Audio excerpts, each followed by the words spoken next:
Hello বন্ধুরা, আমি আজকে ব্রেকফাস্টে বানাচ্ছি চিড়ের পোহা, মানে পোহা রেসিপি। দেখুন পোহা রেসিপির জন্য কী কী লাগবে। পোহা রেসিপির জন্য আমাদের প্রথমে লাগবে চিড়ে, আলু আমি লম্বা লম্বা করে কেটে নিয়েছি, গাজর কুচানো, কারি পাতা, শুকনো লঙ্কা, কালো সর্ষে, লেবুর রস, রসুন কুচানো, লঙ্কা কুচানো, পেঁয়াজ কুচানো।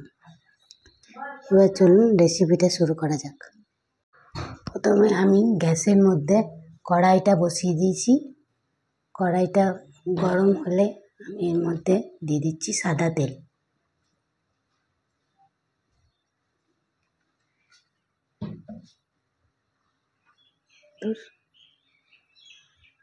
তেলটা গরম হয়ে গেলে আমরা এর মধ্যে সর্ষে আর শুকনো লঙ্কা ফোড়ন দিয়ে দিলাম।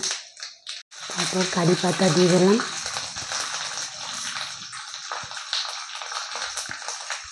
কুচানো রসুন দিয়ে দিলাম। ফোড়নটা ভাজা হয়ে গেলে পরে এর মধ্যে আমরা হলুদ দিয়ে দিলাম।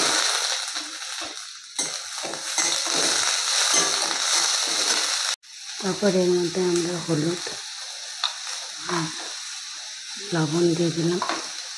হলুদ আর লবণ দিয়ে আমরা এটাকে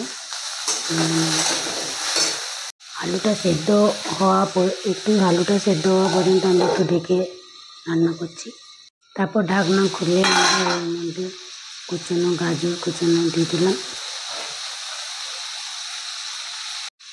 লঙ্কা কুচানো দিয়ে দিলাম, দিয়ে একটু নাড়াচাড়া করে সেদ্ধ হওয়া পর্যন্ত দেখে দেখে রান্না করতে হবে।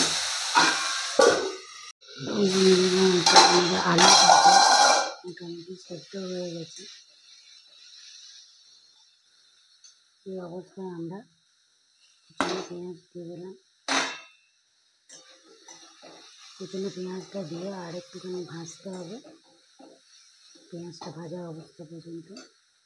এদিকে পেঁয়াজটাও ভাজা ভাজা হয়ে গেছে। এবার পেঁয়াজটা ভাজা ভাজা হয়ে যাওয়ার পরে আমরা এখানে চিড়েটা একটু জলে ধুয়ে নেব।